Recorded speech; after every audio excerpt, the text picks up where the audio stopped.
Okay, we're here. Hi, everybody. Welcome to the big show. It's your buddy Bruce here. TWB, traveling with Bruce at the moment, parked in Rancho Mirage, California. Been rainy since yesterday afternoon, off and on, and we are looking at some shower activity. But in the desert, they don't mind the rain so much.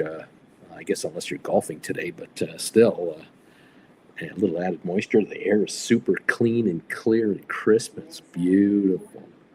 Going to be very hot next week. We're going into the 100s plus. So, that time of year is coming where the heat is coming on and all the snowbirds melt away.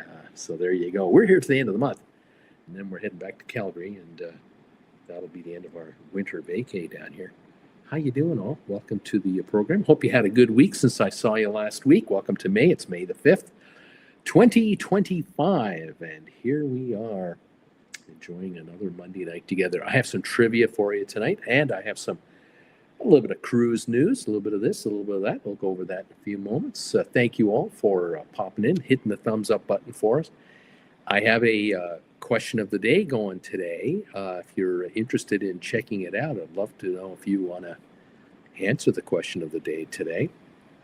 It goes along the lines of I agree with the voters of the Cayman Islands not to build a dock, but to only tender cruise ship passengers. If you've ever been in the Cayman Islands, you know your ship cannot come right up to the pier. Not in Georgetown, Grand Cayman. The ship can come within about a quarter mile of the shore, and they send tenders either out from the shore, or the cruise ship will lower a couple of their lifeboats, and you'll take those into a town. And there's been a big push here for quite some time to get a full-blown set of piers constructed in downtown Georgetown, and it's been a big fight, huge fight going on. Anyway, you want to let me know. So far, 75% of you who have answered the question agree with the voters to, not build a dock in Cayman. Leave it the way it is. 25% say no. So it's a 3-to-1 ratio. Thank you for thumbs ups this morning. If you've joined me already, if you're you're catching the show on the rerun, please hit the thumbs up button for us on the rerun. Give our channel a little bit of additional momentum there. We do appreciate it. And let's keep you informed as to kind of what is going on out there. Last week we had 57 thumbs ups. The week before, 57. The week before that, 60. The week before that, 60. So, around 60 thumbs ups. Thank you. If you enjoy trivia and you enjoy the show, please hit the thumbs up button. We do appreciate it. Right on.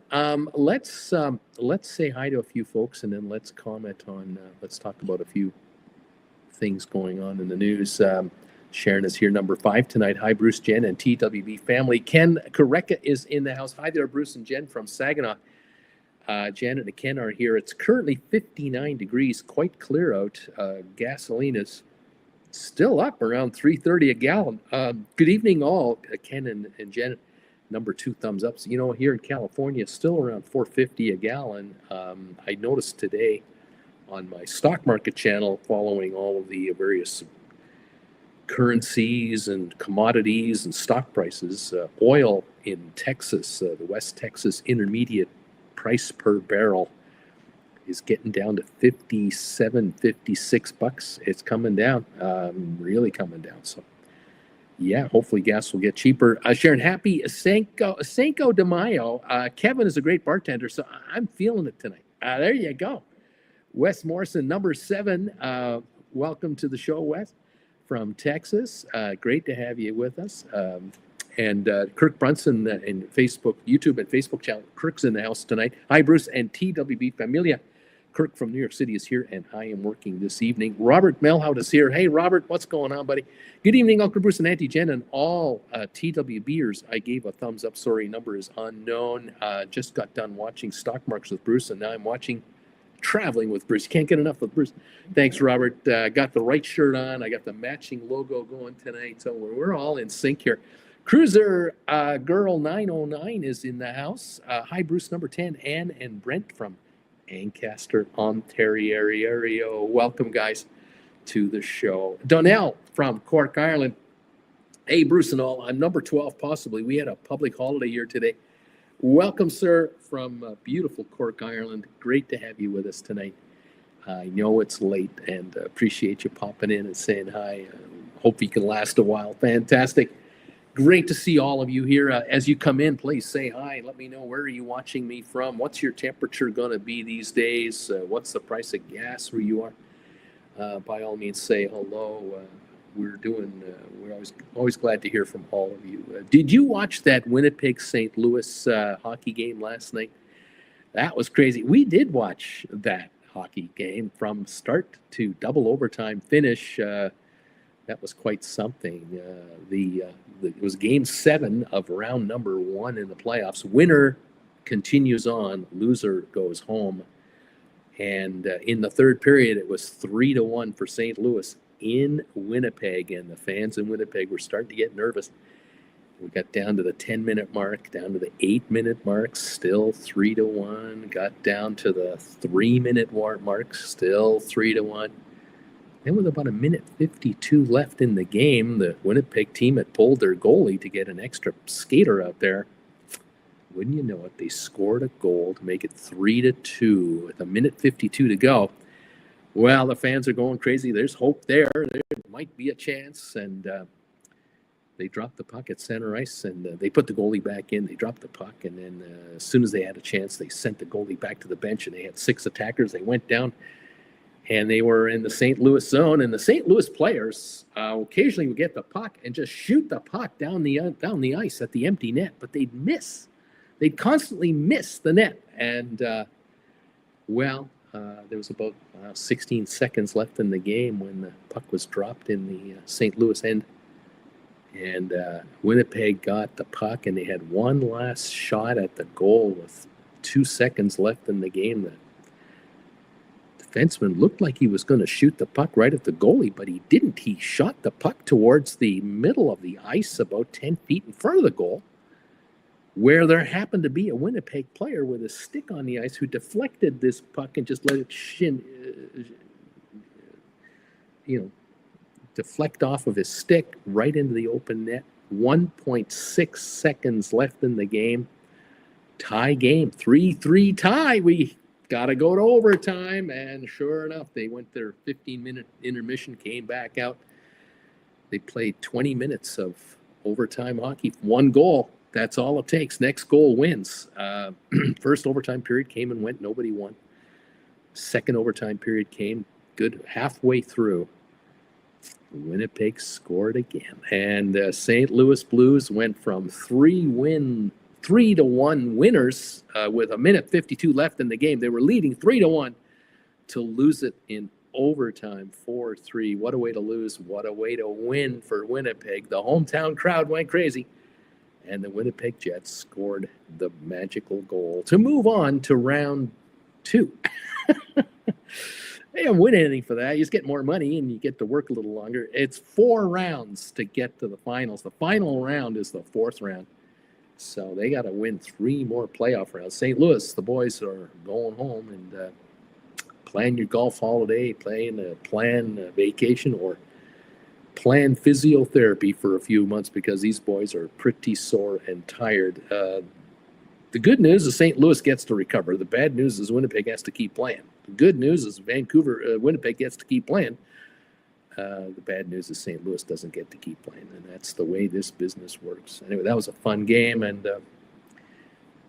made for a late evening. I'll tell you, that was something. 2 of each, Mom. I'm here, number 15, heading on a Mediterranean cruise real soon. Robert, no white smoke trivia tonight, by the way.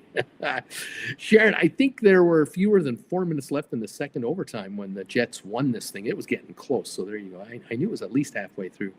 It was definitely past halfway. That's right, because they stop play around the 10-minute mark when they get a whistle.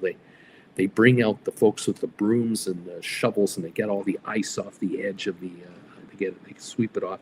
So it was in the second half of the second overtime, double overtime win for the number one team in the NHL all season. Winnipeg Jets were the number one hockey club, the most points, and they almost lost to the team with the eighth most points in the West and probably the 15th fewest points of all the playoff teams. To make it, St. Louis made it awfully darn close. There you go. That's hockey for you. Playoff time. It's a whole new season. Welcome all to the show. A little bit of news for you. We touched on it. The Cayman Islands. It's what my poll question is about today. You want to answer the question about what do you think? What do you think about these voters in the Cayman Islands? They had a national election and they had a referendum. One of the questions on the referendum was, should the island build a pier to welcome cruise ships so they can dock right onto a concrete pier? People can walk on and walk off cruise ships. There has been a massive, massive campaign against this idea for at least 5 years and longer. The Cayman Islands is not a very big place. Georgetown, Cayman Island is located at a sort of a little corner of the island. The island is like a letter L laying on its side. Right at the corner of the letter L is where Georgetown is located. And folks who live there, and Jen and I have lived in the Cayman Islands, we are very familiar with this area, with Jen Jr., that we're familiar with the fact that the island is a very small place. It really only has, it has about a population of 65,000. When we were there in 1999 and 2000, there were maybe 45,000 people. Now there are 65,000 people full-time living there, plus tourists. And the issue here with cruise ship tourists, it had been getting out of hand. It got out of hand about 2 years ago, just before the COVID thing hit, really, 3 years ago. There were days when there would be 7 cruise ships parked a quarter mile offshore from downtown Georgetown. And there would be 20,000 passengers minimum trying to get on shore to go sightsee on the island. And you just added a quarter more population to the island for like 8 hours. This is mayhem, complete mayhem. Certain business people loved it. The people who operate charter boat services to Stingray City, extra money. Cruise lines loved it because of all these extra outings they would pre-sell on their ship. If you went to a place called Hell, which was on the northern tip of the island, people went there to view this geophysical monstrosity, and there was a post office up there called Hell, and so they would send a postcard to their friends from Hell through the regular mails. But they used to have a turtle farm. I think they may have rebuilt it there. There's a public beach available. People walk through downtown Georgetown. But the problem was that the infrastructure of Georgetown and the island itself is just not capable of handling this massive influx of humanity. You got 20,000 people coming onto the island and dispersing, and then you've got 20,000 people coming back to a concentrated point right at the tip of Georgetown to get off the island.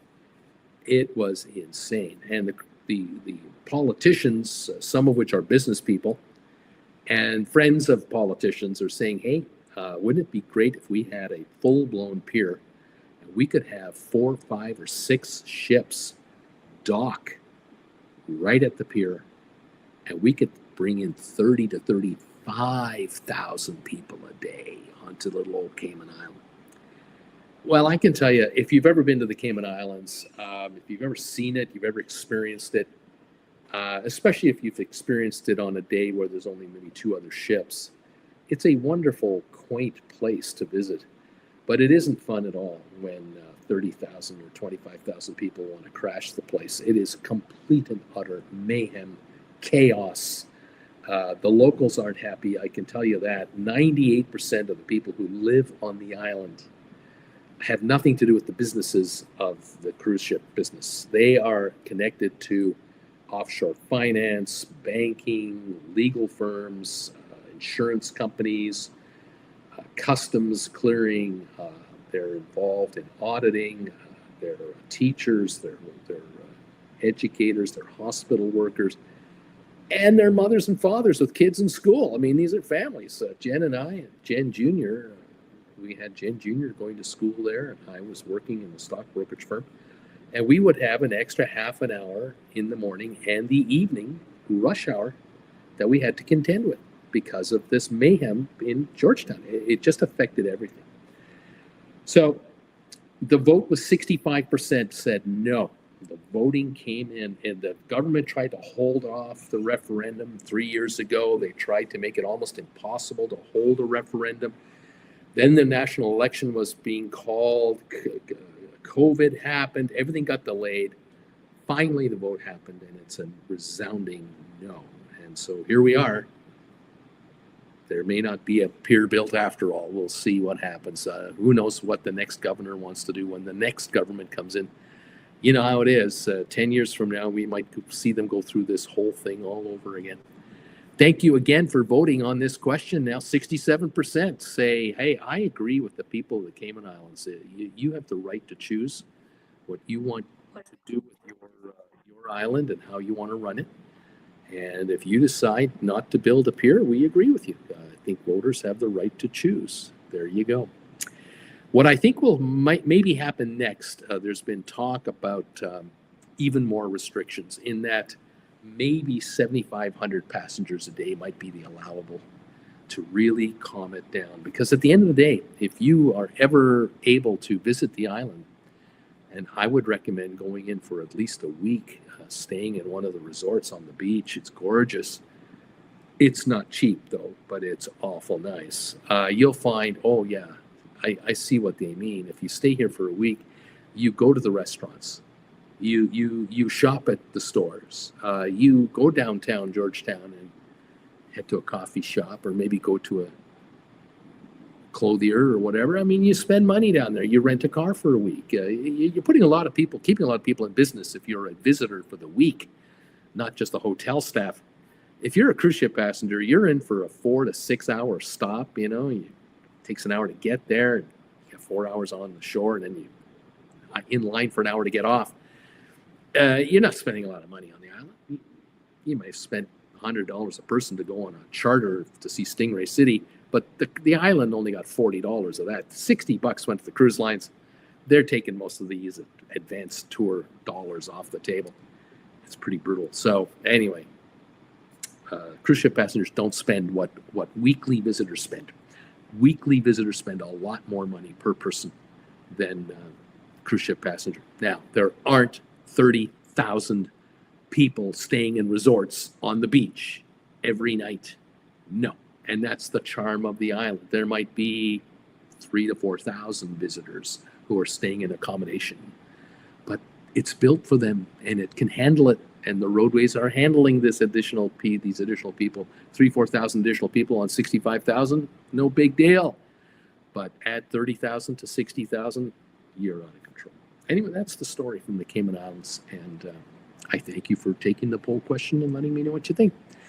All right, more commentary, more news for you. Let me just double check here what's going on here. Anything can happen in a short series this year.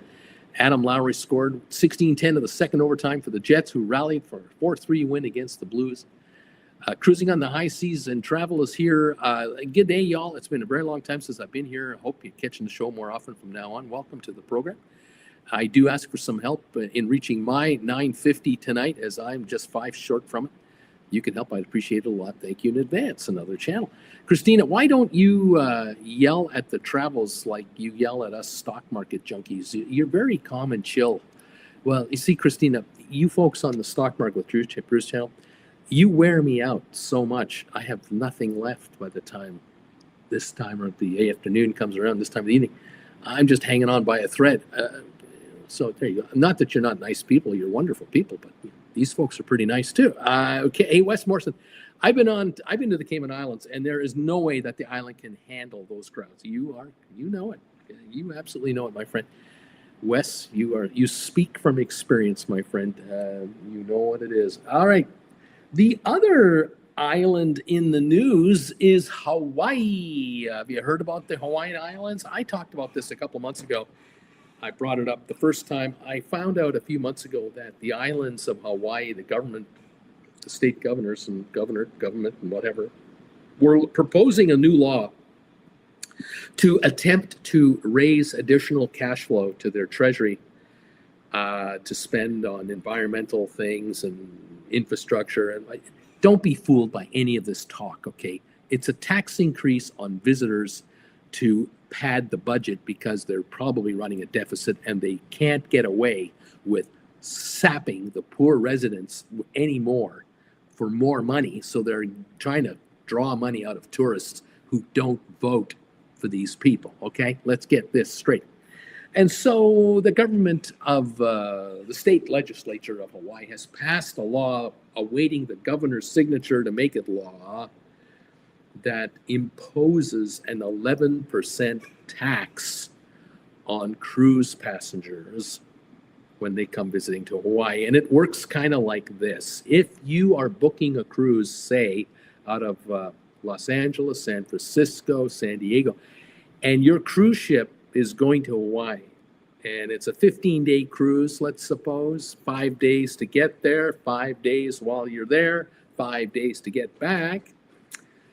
The government of Hawaii is proposing a law that will say, since a third of your time, 5 of those 15 days, are spent in Hawaii, you have to pay an 11% tax on the portion of that fare that you paid, a third of your cruise fare, to us, and in the form of an unofficial or indirect or kind of around the side hotel tax. And so if you are going on a cruise where you got a deal for $150 a night per person for a balcony, let's say you're going on a Princess cruise, 5 days of that $150 a night is taxable at 11%. So you're talking about $1,650 a night per person times 5 nights, which is $8,250, and a cabin means 2 people. That's $165. Think about it this way: 3,000 passengers paying that kind of money per night is $1,650 a day for those 5 days, multiplied by 3,000. That means $247,000 for one ship of 3,000 passengers. We're talking dinero here. We're talking serious money. What is the island doing for the 11%? Nothing. They don't have to do a damn thing. They're doing what they're doing now, and this is pure income to the government. They're trying to collect $100 million a year from this tax. They admit it out and out. They're admitting it. Apparently, those of you who've been here a while, you know there's a cruise ship that's in the islands all the time. Pride of America from Norwegian. That ship has been there since 2007. As a matter of fact, at one time in 05, 6, 7, or in 6, 7, back at that, in those days, there were once 3 cruise ships from Norwegian in Hawaii. One of them was the Norwegian Joy. One of them was the Pride of America, and there was one other. I can't remember the name of it. But the island being American territory, the ships had to be registered as American flagged ships. They had to be staffed by U.S. people, U.S. employed green card holders, income tax deductible, social insurance deductible, all the deductions. 2 of those 3 ships were withdrawn fairly quickly. I think it lasted a year. And the Norwegian Joy, which was a brand new ship built in 06, didn't stay in Hawaii more than a year. It was gone by 07. And Jen Jr. and I were on the Norwegian Joy from Southampton to Barcelona through the Mediterranean. We did a 12-day cruise at that time. And that ship was all decked out in Hawaiian decorations. The carpeting, artwork on the walls, any sculptures, it was all Hawaii. And here we were in the Mediterranean going, this doesn't match, does it? But we knew why. Anyway, one ship remained, and that's the Pride of America. So if you want to take a Pride of America cruise, you need to fly to Honolulu, catch up with your ship, stay a week, and then do what you want, stay longer on land, go home, whatever you want to do. The Vacations to Go website was showing a balcony cabin available for $3,124 for a 7-night cruise, and that did not include the proposed tax that's coming Jan 1, 2026. This is before the tax. You now have to add 11% on the entire amount because the ship is in Hawaii all 7 nights. So now $3,100 plus 11%. It's almost $350 per person in tax. Just think about those 2,100 passengers, how much money that ship alone is going to pay Hawaii. Do not be surprised. Do not be shocked that if this gets passed into law, the next move made will be the departure of the Pride of America from Hawaii, where Norwegian will say, see you around. We're taking the ship to through the Panama Canal. We're going to go to the Bahamas, and we're going to register the ship there, and we're going to get rid of the American crew. We're going to dump them off in Honolulu, go with the skeletal staff, and we're going to go international crew only, and we're not going to hang out here anymore because how in the world is Norwegian going to collect $350 per passenger more on every single cruise? This is insanity.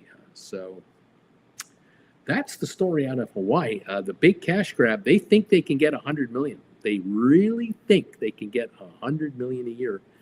Easy money. I have a suspicion that even off the coast of the USA, there may well be cruises out of Los Angeles, San Francisco, San Diego, Seattle, where the ship will come to Hawaii and spend maybe 2 nights and then go down to the Fiji Islands. And they'll make these 20-day cruises, and they'll take the ship down to the Fiji Islands and spend the 3-4 nights there, and then go all the way back to Los Angeles. Screw you guys. They might even play another game. We're only going to Fiji, and we're stopping in Hawaii 1 day on the way past, and then we're leaving back to America, to the mainland, and we'll only give you 11% for 1 day of our deal. We'll just call that a port tax, and that's all you're going to get from us. So we're not going to spend 4 or 5 nights here with these 3,000 passenger ships or more. Kind of make you wonder, doesn't it? Maybe it'll backfire. I don't know. We'll have to see if the governor does sign this bill. 11%, pretty hefty, a pretty hefty hit for passengers to take.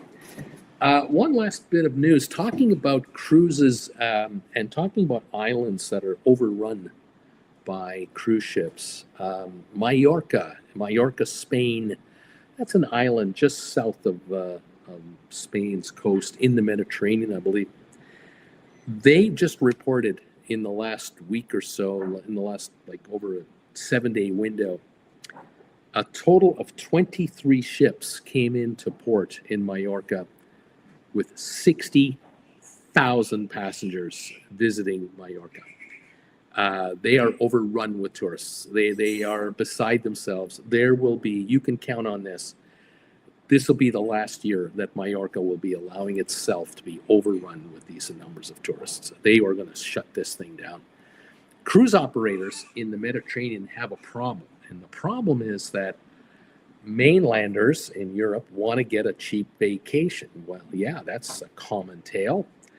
Cruise ships used to offer cheap vacations. And they would go to ports where, there will only be one other ship.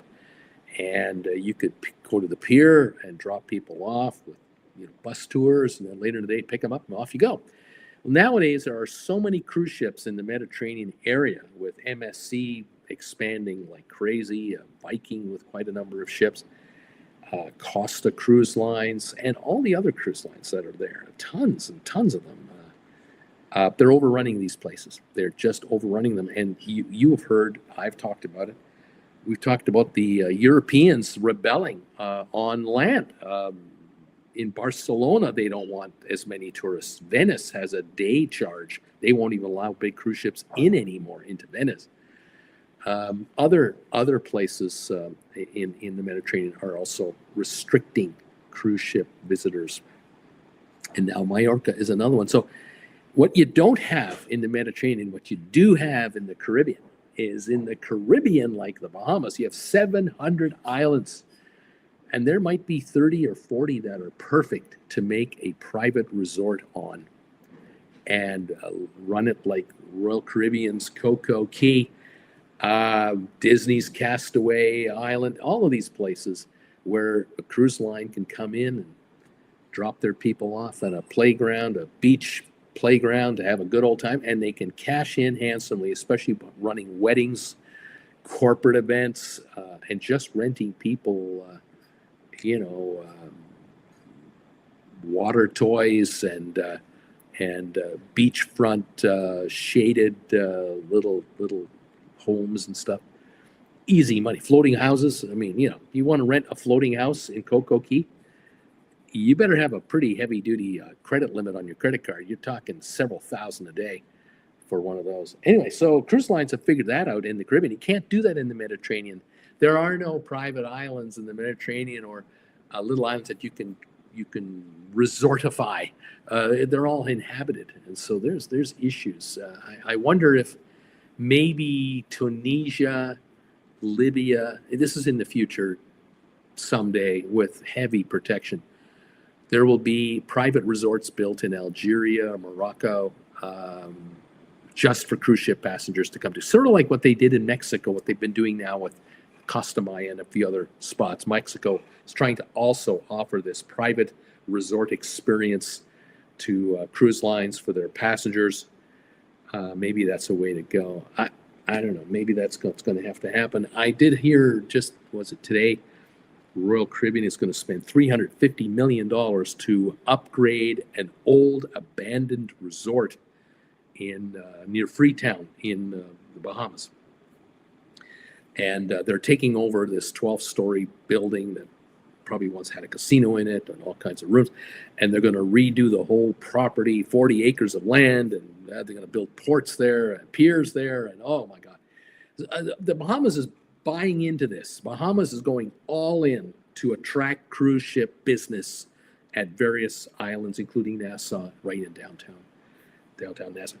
That is their way. They figured out this is for us the way we're going to go. We have 350,000, 400,000 people here. We're poor. We need revenue. We'll get it any way we can. Cruise lines want to come in. Let them in. Let them build these outfits. These beautiful resorts will help maintain them. They'll be staffed by Bahamians, whatever you want to call them. Security 7 days a week. Staffings every time cruises come in. There are Bahamians employed. Good for our economy. We're going for it. We know we're not going to be paying these people $200,000 a year to serve drinks, but these are jobs, and they pay real money, and it's foreign currency coming into the Bahamas, so they're going for it. Anyway, interesting stuff. So some countries want cruise ships. Some areas are trying to exploit them to the max, and others are saying no. We're backing off. We're going to limit how many passengers can come off the ship onto our property. We'll watch that going forward. Anyway, there you go. There's some news for you, and appreciate you all being here tonight. Are you ready for some trivia? We have 18 people who have now answered the trivia question, or not trivia question, but the poll question of the day. 18 answers. Thank you so much, all of you. 21 thumbs ups and counting. Thank you for that. 28 people here. Hey, how you doing? We've got 68% saying, I agree with the people of the Cayman Islands to not build a dock or a pier in downtown Georgetown. Only 32% said they should have done it. They should build that thing. Very interesting. Appreciate the response. All right, guys, let's get going here. Welcome all. A couple comments. Let me catch up on the comments here, and we'll do some trivia if you don't mind. Yeah, Christina, I lived there for 3 years. Cayman Islands. See, we have something in common. Robert, hey, Uncle Bruce, you may have a bagel. Well, thank you, Robert. Sharon, by the way, this isn't directly related to cruising, but if anyone is coming to New York, New Jersey for a cruise, they should consider a different airport from Newark Newark has had several major problems lately. Aside from the air traffic controller issues, there's also a problem with the construction on one of its runways that's going to last for the next couple of months. Yuck. We have a trip in a couple of weeks, so we just changed our plans to fly home to Philadelphia rather than Newark. And we live between the two, slightly closer to Newark, interestingly. Sharon, LaGuardia could be a better option for those flying into New York City. Brittany, hello, Bruce. Sorry, all. I'm late. I'm here, though. Paul Romero, hey, South America is going to be together with the Philippine Islands for the next frontier of cruising, perhaps. I don't see how it can't be. Sharon, yay, trivia. Brittany, last time I saw any family was Saturday evening when my mom and stepfather were passing on their way home from Orlando.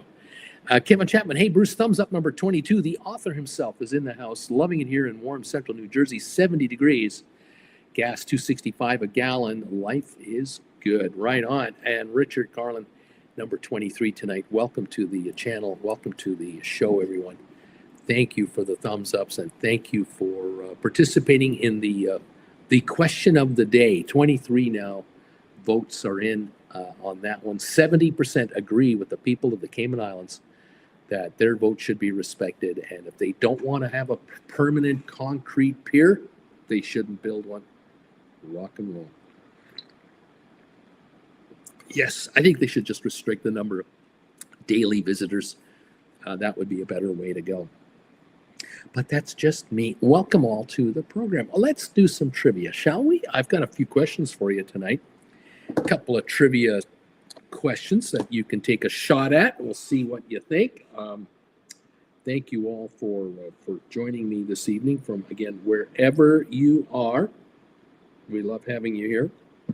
The first question of the night has to do with the city of New York. The city is so nice. They named it twice, New York, New York. I'm curious to see how you're going to do on this quiz today. What I'd like to know is, of all the European countries out there, how many foreign-born people from Europe live in New York? What are the, not how many, you don't have to tell me how many people, but tell me the countries in Europe with the most people. What country has the most people? The top 10 countries in Europe that have folks living in New York City. I'd love to hear that. Tom Kaufman, good evening, Bagel Man and everybody. Christina took a flight today with Southwest. Don't travel with them ever. But I like the way they do their boarding and drinks. Brittany, I'm thinking the United Kingdom. Bruce, what about the UK? Yeah, there's 28,000 folks from the UK. That would be the fifth highest. 1, 2, 3. Yep, the fifth highest group living in England, in New York City. Sharon is thinking France. They're number 6 at 20,000. Donnell, Ireland. Are we on the list, Bruce? No, you don't make the cut. Sorry, you had to have at least 13,800. But there are a lot of Irish people in New York. Ethnicity, oh yeah, for sure. Sharon, what about Spain? Spain, nope, Spain doesn't rank today. Poland, yeah, number 4. Poland, 31,500. Ken, correct. And Germany, Bruce. Germany, number 9, 15,640 Germans live in New York City. Brittany has Germany as well, so does Kevin.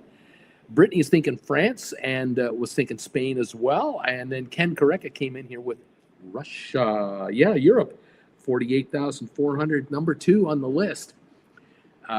Sharon is thinking Switzerland. No, the Swiss don't need to come to New York. They can afford to. They can certainly afford to visit. They don't need to live in New York from Switzerland. Now they got it going on. I would say. What about Portugal, Bruce? If not Switzerland, Portugal? Nope, they're not in the top 10. Ken is thinking España. No, we don't have Spain. Carrick, I knew you would pick España. I knew anyone, it would be you. Brittany also, but I was waiting for you. Sharon, Romania, by the way, would there be a lot of Romanians? No, not Romanians. Hungarians. How about the Hungarians? Nope.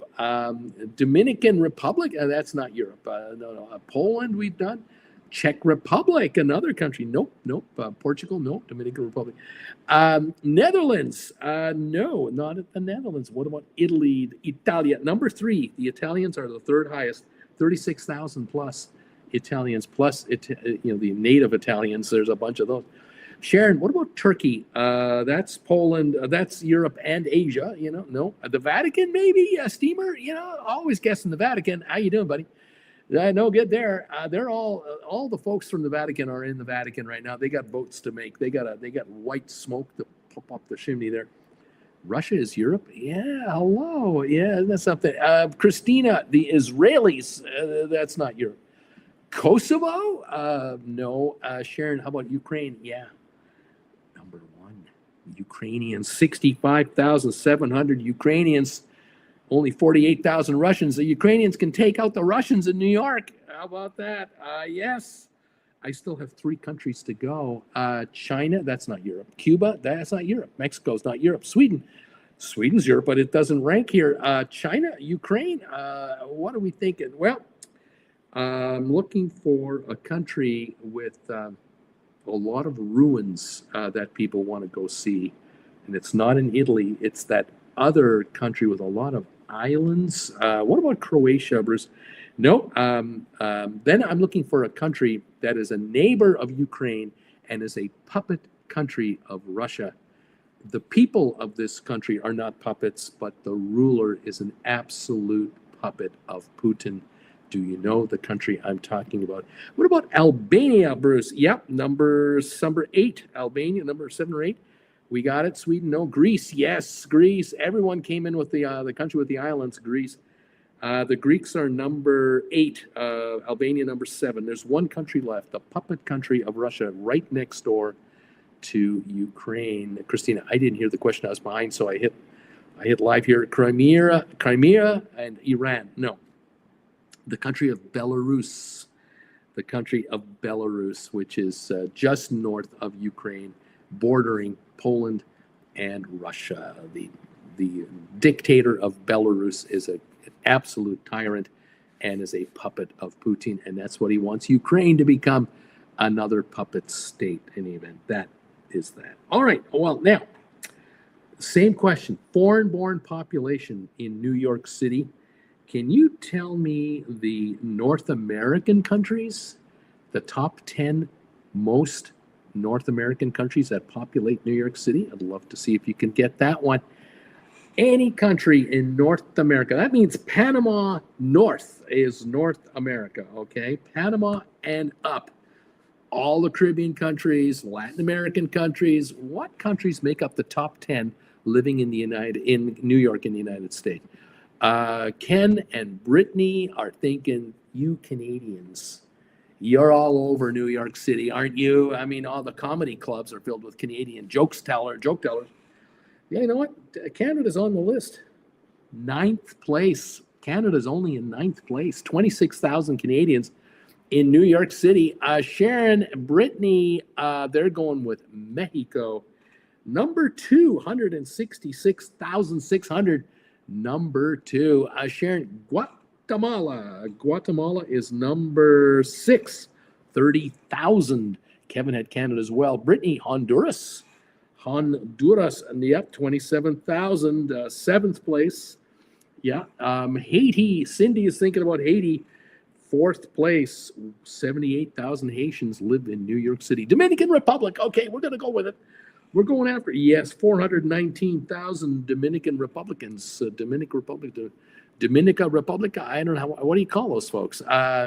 419,000, number 1 group of foreigners living in New York. Of all foreign countries combined, they're the number 1, no matter from anywhere else in the world. No other country has more of their people in New York than Dominican Republic. Honduras, we've done. Cuba. Cuba is not on the list. No. Jamaica, Bruce. Jamaica, man, number 3, 151,000 Jamaicans live in New York. Christina, Hong Kong. That's not North America, is it? Mexico, we've done. Panama, by chance, since you mentioned it. Nope.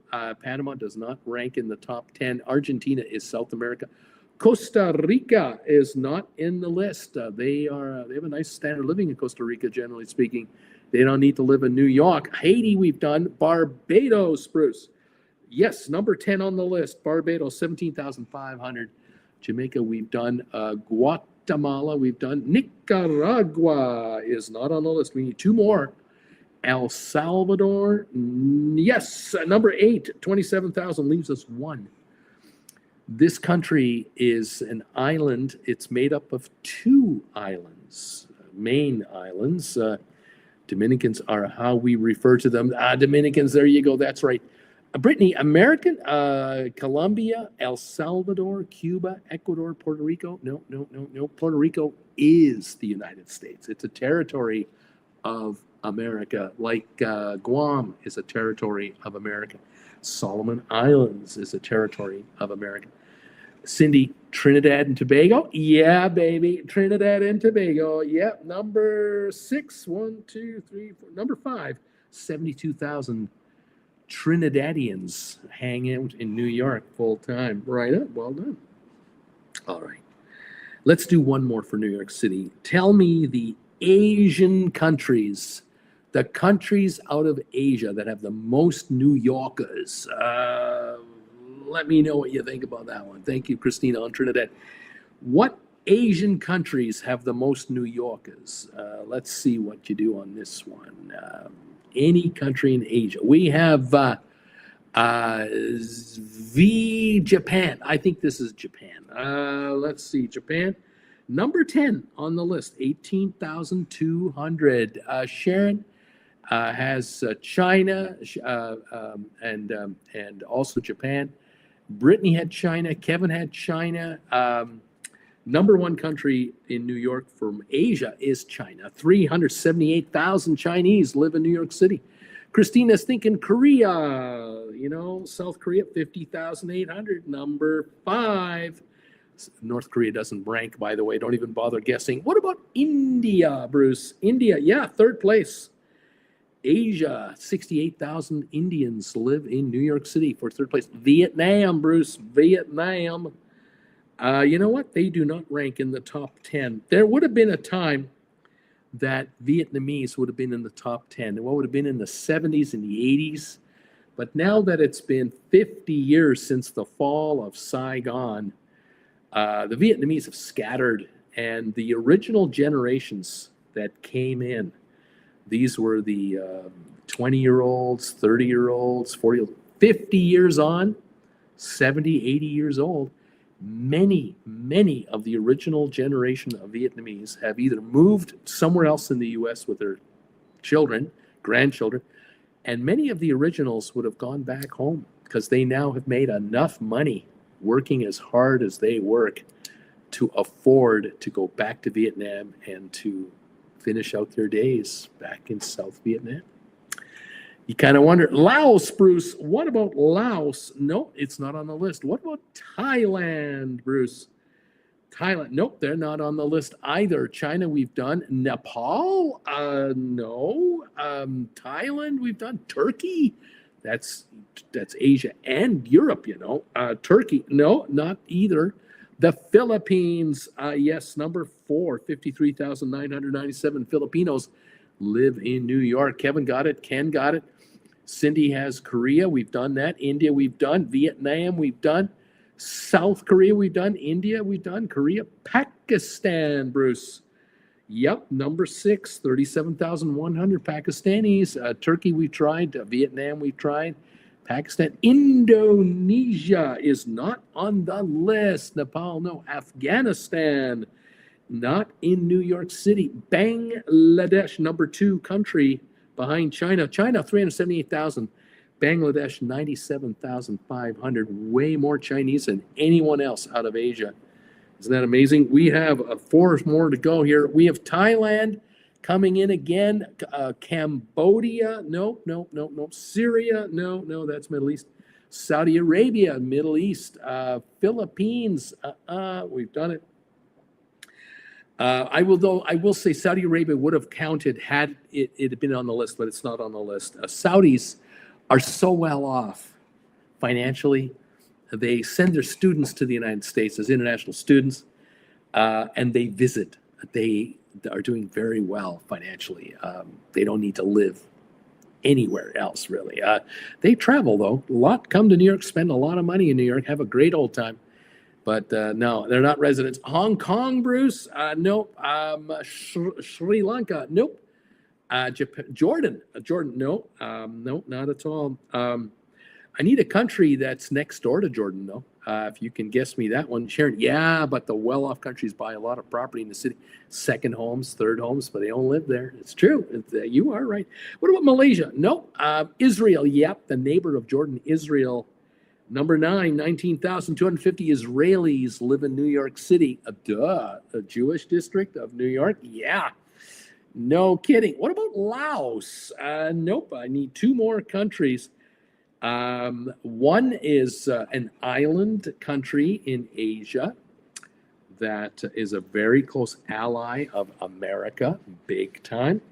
The other one is one of those stand countries. Those stand countries in Asia? It's one of those. What about Palestine? No, Palestine doesn't make it. The island country is a very strong supporter of America. And vice versa. And they're very tight, these two guys. You know what I'm talking about? That's not Australia. That's not Asia. Kazakhstan, that's a stand country. No, that's not Kazakhstan. Try another stand. Try another one. It's one of the stand countries. The island is the island. Pakistan, no, we've done. New Zealand, no, that's Oceania.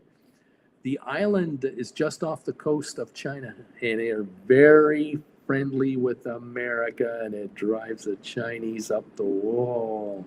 You ought to know. You got to know now. Where's NVIDIA making all their chips? Where are all those fancy computer chips made? In Asia, on this little island just off the coast of China, and China wants it back bad. Uzbekistan is the stand country. Susan, well done. Taiwan, Bruce, Ken, Sharon. It's Taiwan, of course. There are 19,000 Taiwanese, 28,000 Uzbekistanis in New York City. There you go. That's our first trivia question of the day, our first one. I hope you enjoyed that one. Let's move on to number 2. This second one is there are 15 correct answers here, and we're going to move on here to the answer. Tell me if you can answer the 15 spots here. I'm looking for states, U.S. states, that have the most shopping malls as of 2018, 7 years ago. Which of these states, which 15 states had the most shopping malls as of 2018? All righty. After the first one, it's wide open. Oh, that tastes good. Welcome all to the program today. Thank you for joining me here. Here we go. Brittany, well, I'm in Florida. What about Florida? Sharon, Florida. Yeah, Florida, number 2, 3,800. 3,800. Kevin, what about New York State? New York State is number 5 at 1,871. Sharon is thinking Texas, the big state of Texas, 3,300 shopping malls, number 3 in America. Brittany and Sharon, California, 40 million people in California. Yes, 6,379 shopping malls in California as of 2018. Kevin is thinking Minnesota with the winters and those hot, humid summers. Wouldn't Minnesota have a lot of shopping malls? One would think Minnesota, but they're not in the top 15. Believe it or not, they've got the biggest mall of America, don't they? They got the big one. I think they do. I could be wrong on that. Maybe it's not in Minnesota. The biggest mall is in another state. Yeah. Arizona, Bruce. What about Arizona? Hot, 1,237 malls in Arizona. 1,200 malls. Sharon, New York, we've done. Susan, Minnesota. Ken, Pennsylvania. 1,800, number 9 on the list or so. Brittany, Wisconsin. No, not Wisconsin. Donnell has California. Kevin has California. We got it. Florida's been done. Arizona's been done. Illinois, Bruce. Ken, correct. I was thinking of Illinois. 2,358 shopping malls in Illinois. Where do they put them all? I don't know. Michigan, Brittany, thinking Michigan. Home of the car, 1,062 malls, number 14 on the list. New Mexico, Bruce, is New Mexico? I don't think so. Population isn't there. Illinois, we've done. Alabama, Alabama. Brittany is wondering about Alabama. No. Buffalo is not a state. Sharon, Nevada. What about Nevada, Bruce? No, not on the list. Pennsylvania, we've done. Virginia. Ken is thinking Virginia. Yeah. 1,394 shopping malls in Virginia. Number 11, maybe 10. Kevin, Michigan, we've done. Washington State, Bruce. Washington State. Nope, not on the list, Sharon. Oregon, Bruce? Oregon. No go. No. Illinois. We've done Illinois, and it's number 5 on the list. You got California, you got Florida, Texas, Illinois, and New York. Those are your top 5. Now I need the next 3, and I need another 3 after that. Not Washington, Ohio. Yep, 1,860. That's right after New York. Indiana. Nope. But Indianapolis is home to Mall of America, isn't it? Isn't it Mall of America in Indiana? That's the biggest in America, but it's just one mall. Michigan, we've tried. Illinois, we've tried. Mall of America, indeed, in Minnesota, we visited. It is Minnesota. Is it Minneapolis? It's Minneapolis. There you go. Cindy B., Georgia. What about Georgia, Bruce? 1,817 shopping malls in Georgia. Yeah. Brittany, Massachusetts. Yes, number 15, right at the bottom of the list, 1,043 shopping malls. Where does Boston have 800 shopping malls? I don't get it.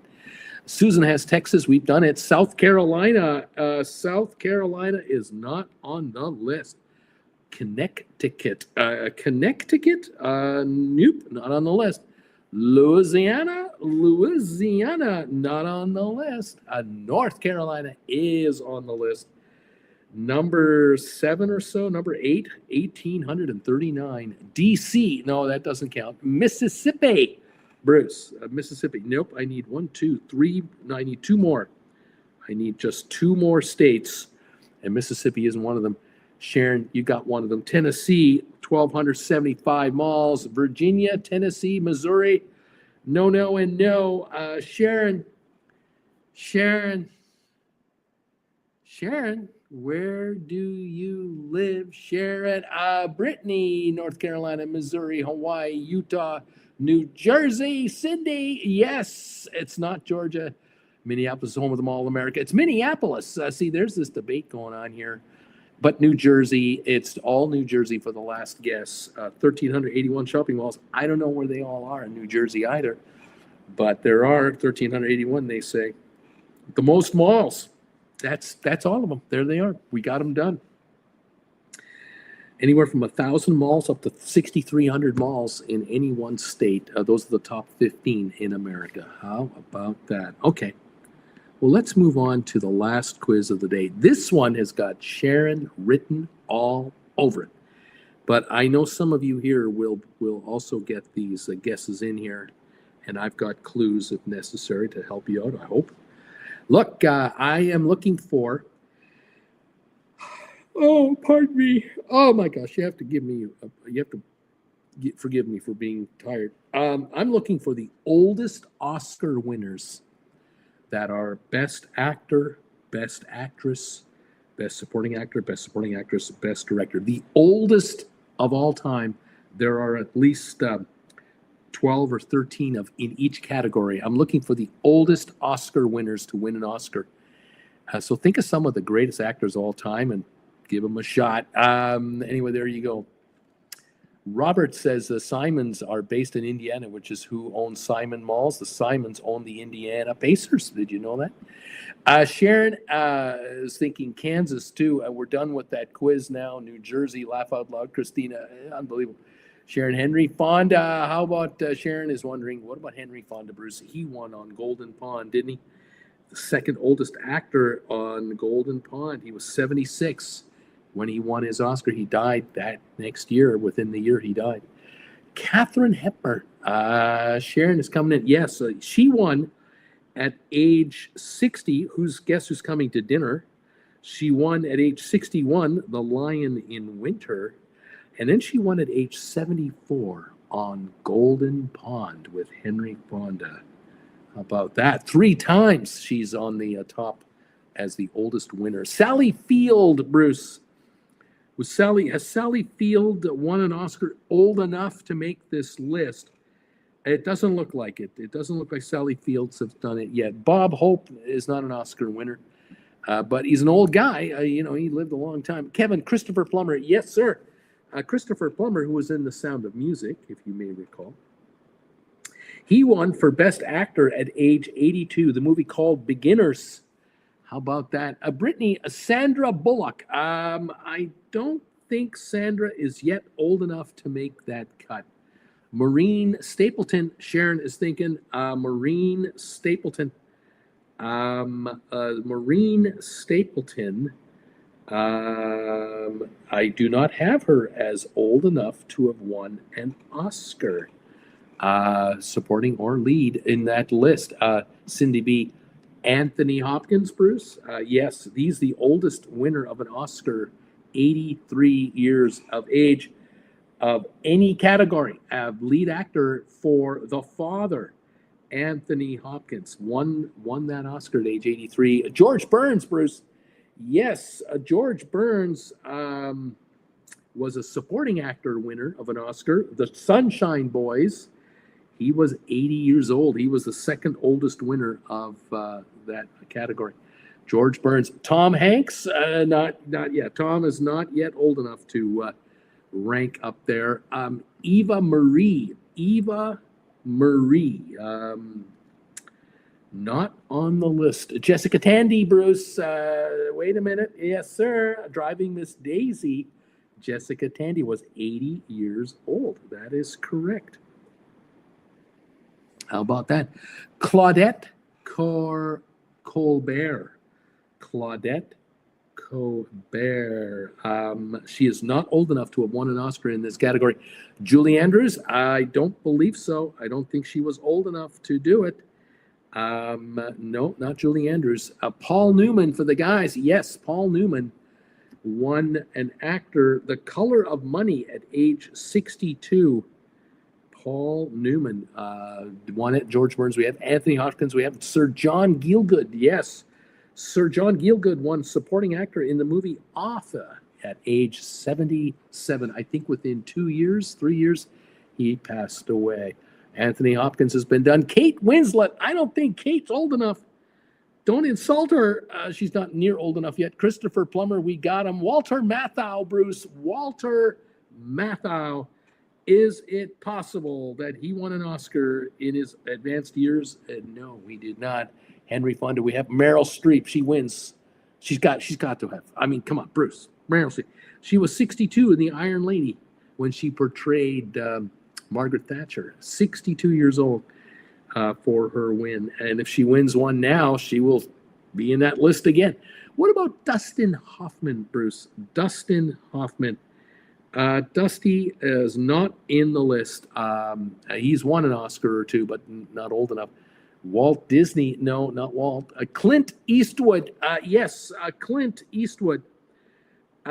We've got Clint as director twice. Unforgiven at age 62 and $1 Million Baby at age 74. Director.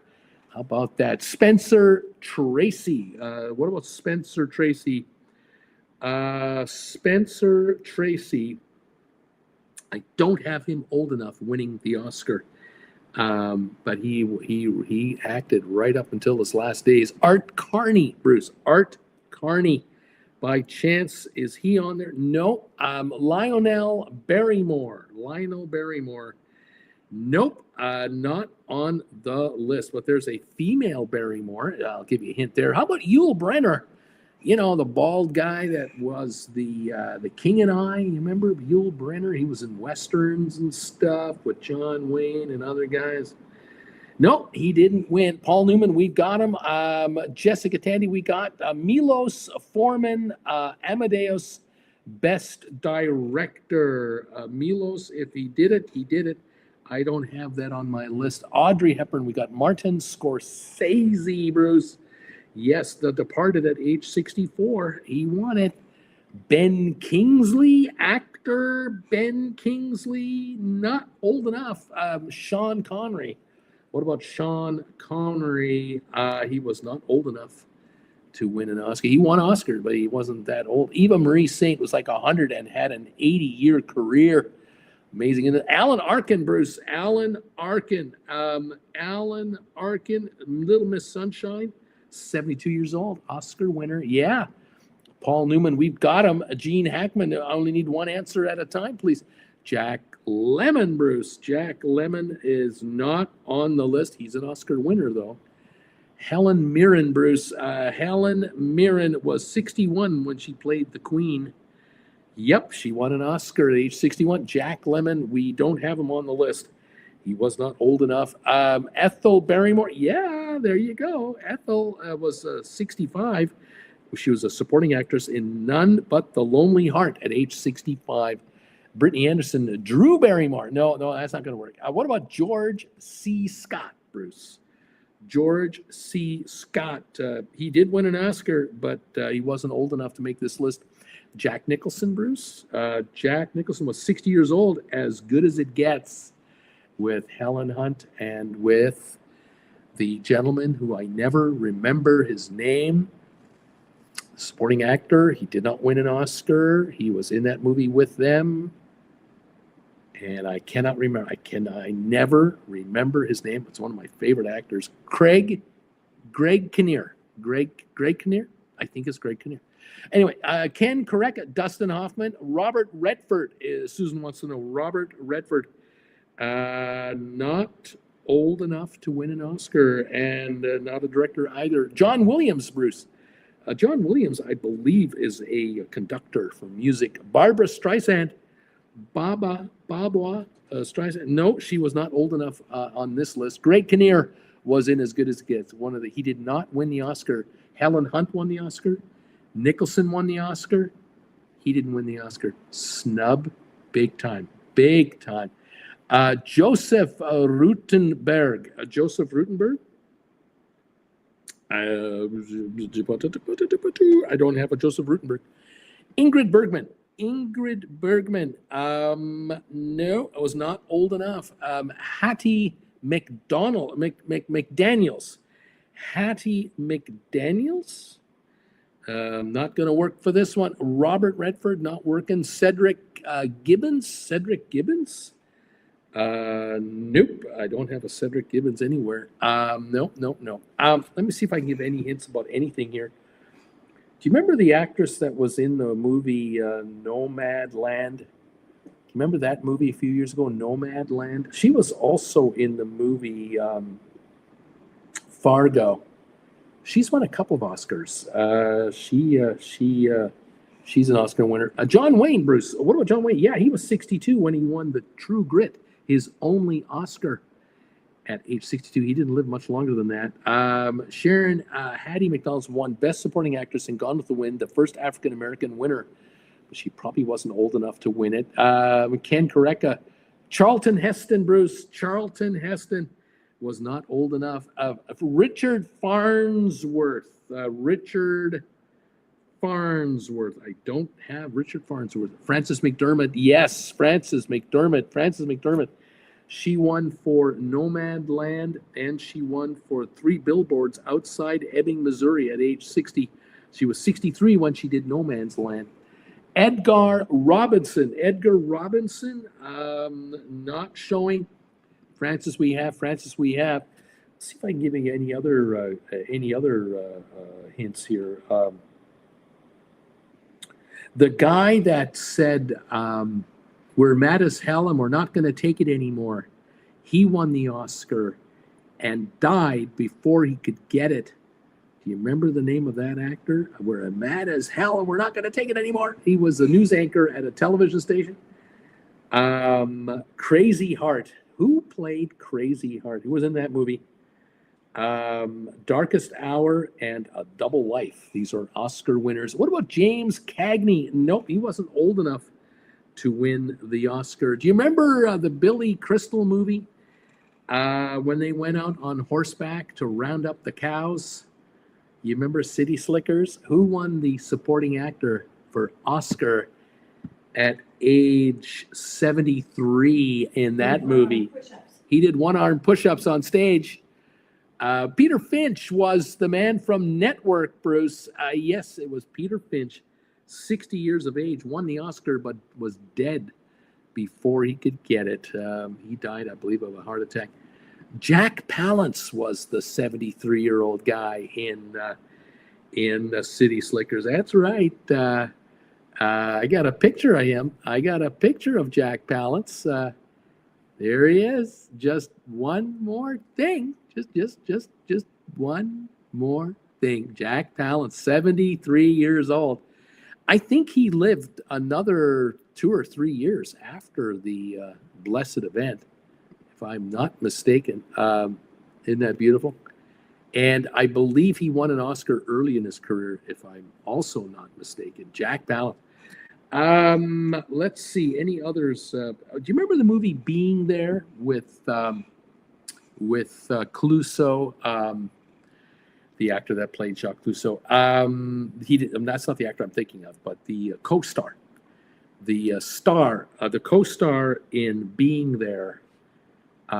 This actor was 79 years old when he won this Oscar as supporting actor.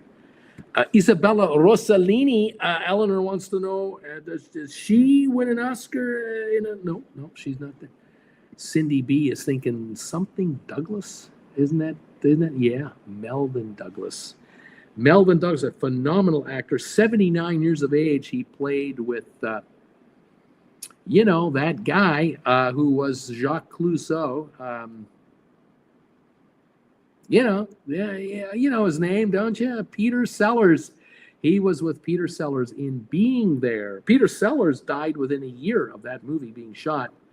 I don't think Melvin lived much longer either.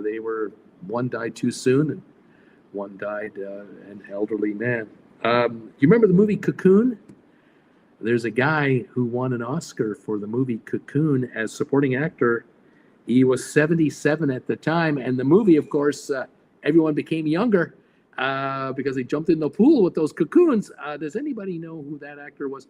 Shirley MacLaine is being put here for an actress, but she was not old enough when she won her Oscars to make it. Hume Conan. No, you are talking about Jessica Tandy's husband, Hume Conan, who was in that movie, but he didn't win the Oscar for that movie.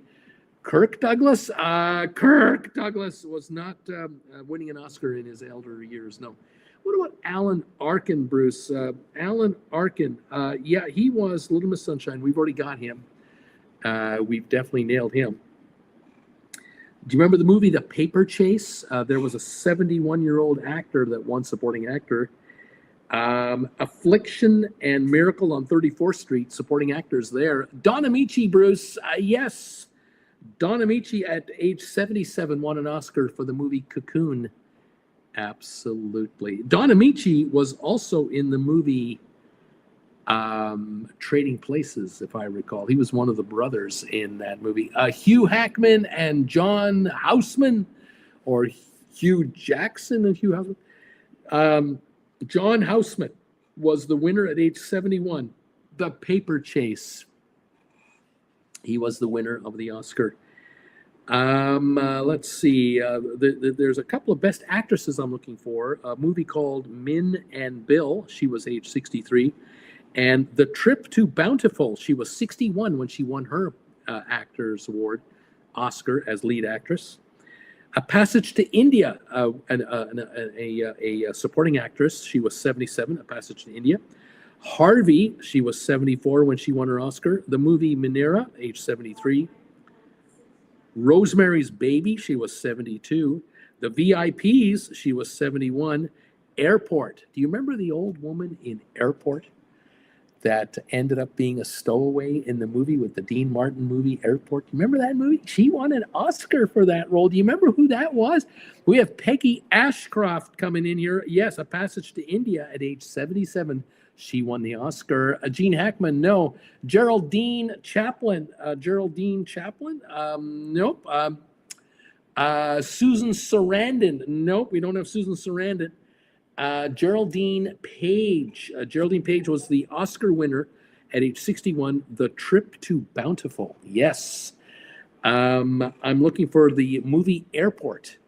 with Kennedy, George Kennedy, and Dean Martin, and the little old lady that was the stowaway that had to help the captain try to catch the guy with the bomb. Helen Hayes was the actress that won the Oscar at age 70 in 1972. I think this was Helen Hayes. There was an actress that won the Oscar just a year or two ago. She was 64 at the time. She was in Trading Places with Dan Aykroyd and with Eddie Murphy. Everything, Everywhere, All at Once. She's 64 when she won the Oscar just a couple of years ago. And she was in Trading Places. She was in True Lies with Arnold Schwarzenegger about 20 years ago. Do you know who I'm talking about? Jamie Lee Curtis. That's right. Jamie Lee was 64 when she won the Oscar. She had no idea she would win that. Shakespeare in Love had a 64-year-old supporting actress winner. And the movie Network, where Peter Finch won the Oscar for lead actor, this gal was a best supporting actress. She won in the movie Network. She was 62. She was older than Peter Finch, and she was alive, I think, when she got it. Sharon, I can't guarantee the name, but Santa Claus, The Miracle 34th Street. First name was Edwin, something like that. Edmund Gwenn. Edmund Gwenn was a supporting actor on Miracle on 34th Street at age 70. Close enough. Judi Dench, Bruce. Yes, Judi Dench was 64. Shakespeare in Love. Donna Michi and Piper Laurie. We are looking for any of those names. Can't find it. I'm looking for the actor that was the lead actor at age 62 in Disraeli. I'm looking for the actor at age 60 that was Crazy Heart. I'm looking for the actor that won the Oscar for Best Actor, Darkest Hour. He was 59. And a movie called A Double Life. This actor was 57 when he won the Oscar. The actor that was 60 in Crazy Heart was also in a movie called Starman in 1984. One of my favorites. He was also known as The Dude. Do you remember the actor named The Dude? This guy. I'm pretty sure that's who this is. Jeff Bridges. Yes, that's Jeff Bridges. I'm pretty sure it's Jeff Bridges. I sure hope I'm right. I think it was. Yes, looking for 3 more actors. I'm looking for Affliction, a supporting actor in Affliction. He was 70 at the time. And Best Actress was Min and Bill at age 63. She won the Best Actress. And then Best Supporting Actress, I need the gal who was in the movie Harvey. She was 74. The actress that was in Minari, age 73. The actress that was in Rosemary's Baby, she was 72 at the time. And the VIPs, she was 71 at the time. And Network, she was 62. Oh my goodness, Cindy B, James Coburn, Bruce. Yes, sir, James Coburn won for supporting actor. Affliction, he was 70. James Coburn. Well, there you go. As far as directors go, I'm looking for the director of The Pianist. He was 69 when he won his Oscar. Couldn't come to Los Angeles to get it. He would have been arrested as soon as he got off the plane. Who am I talking about? The Power of the Dog, this director was 67. My Fair Lady, this director was 65. And Oliver, the movie Oliver, this director was 62. Maggie Smith is a guest coming in for perhaps the one of the categories. I won't have her. Marie Dressler. Marie Dressler was the lead actress in Min and Bill. Yes. Roman Polanski was the director for The Pianist. He was 69, living in France, not coming back to America. Betty Davis, no. Roman, someone's asking about Roman. I don't know what that means. In any event, Gary Oldman won the Oscar for Darkest Hour. Ronald Colman won the Oscar for A Double Life. And George Arliss won the Oscar for Disraeli. Those are the 3 men I'm looking for. On the female side, I'm looking for actresses who were supporting actresses. Dinner Tonight, Veggie Lasagna. Giddy up, Brittany. Harvey, that was Josephine Hull. Minari at age 73. Yuan Hugh Young, good luck with that. Rosemary's Baby, she was 72 years old. Ruth Gordon.